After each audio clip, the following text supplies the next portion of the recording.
Welcome everyone. Since we're doing this for tetras and cories, I thought we'd look at new fish from Asia as well.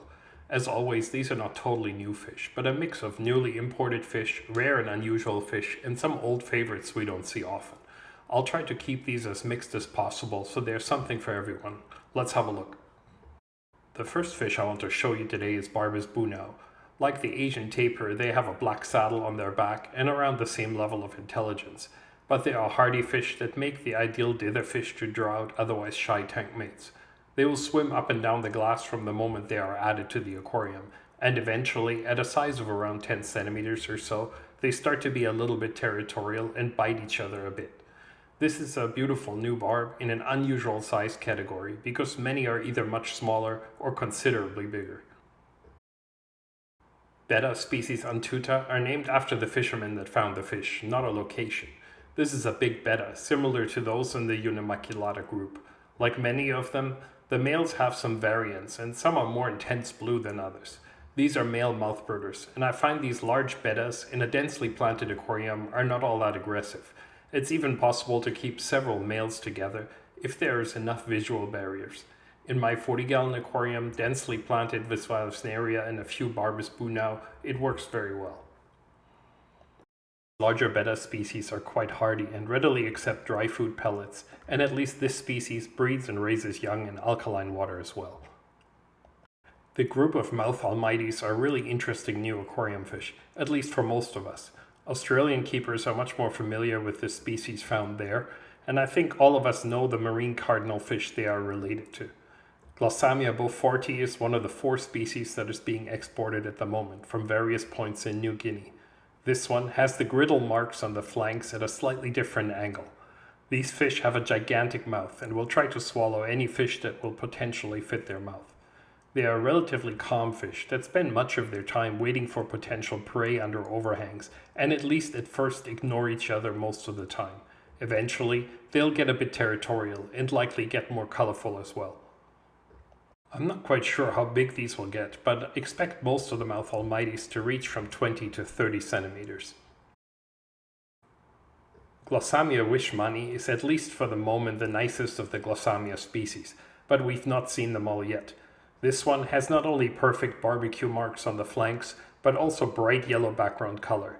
It's a beautiful fish that is amazing to watch. The males have a head down display swimming around the females. I think this is a really fun new group of fish, and the nice color is an extra bonus. Glossamia are male mouthbirders, which makes these fish even more interesting, and I think for hardcore cichlid keepers, these mouth almighties may be the first Asian fish that are interesting.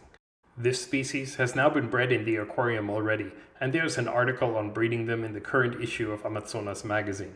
They will also accept shrimp and dead fish eventually, so they are not as difficult to feed as something like South American leaf fish that only eat moving prey. The family Aridae is a huge group of estuarine and marine catfish that are spread around the globe, but somehow only one species, the Colombian shark, Ariopsis semani, is in the hobby. But there are relatives from the Caribbean coast of Mexico, in West Africa, and all over Asia. These catfish are also mouthbirders, with many species going upriver and occurring in marine, brackish, and freshwater environments. So here are 2 very beautiful Arius catfish, Hemiarius stormii, which really swims and looks like a shark, with a slightly longer head. It looks much more like a shark than any common Colombian shark. Of course, all of these fish get fairly large and will eat smaller fish. The second species is Neoarius berneyi.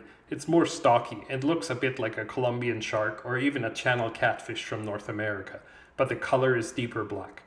These are 2 super nice additions to the relative limited diversity of Asian catfish, and a good size to keep with some larger and predatory fish.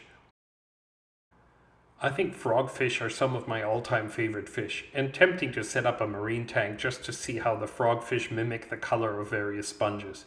But there is also an estuarine frogfish, Antennarius biocellatus. Like other species, these come in a variety of colors, depending on what sort of substrate they are mimicking. That said, maybe 99% of them are plain brown, with mossy skin texture. But there are some individuals with orange, yellow, and even red color, assuming these mimic sponges in nature. Besides the bizarre shape, these frogfish have the other cool feature of the other species as well, the lure.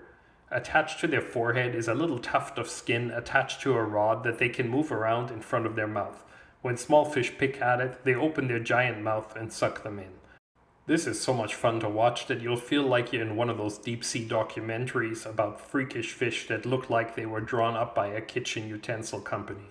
Other than feeding only on live fish, these frogfish seem to be easy to keep and are quite forgiving as to the salinity in their aquarium. These little hillstream loaches are getting more popular, and there are now 36 species and a bunch more awaiting description. This species, I think it's Gastromyzon stenocephalus, is one of my favorites, with a dark blue and black dorsal and caudal fin. Hillstream loaches should be kept in not too hot water, with plenty of current and ideally some algae and frozen foods available to them. For shops and dealers, these fish are a bit of a nightmare because they stick to the glass so well, unlike any other fish, and are quite difficult to catch. Our aquarium glassfish is maybe the ugliest species in the whole group. Chandaranga is a relatively plain but see-through species, but the family has a lot more to offer, including some bigger species and a whole group of smaller species that also have longer fins, including these Gymnochanda verrae. Their maximum size is only around 3 cm, and this group is getting along well in a 10-gallon aquarium. I think these are really interesting little fish, and we will likely see these small glassfish bred in the future, as more people try to keep them.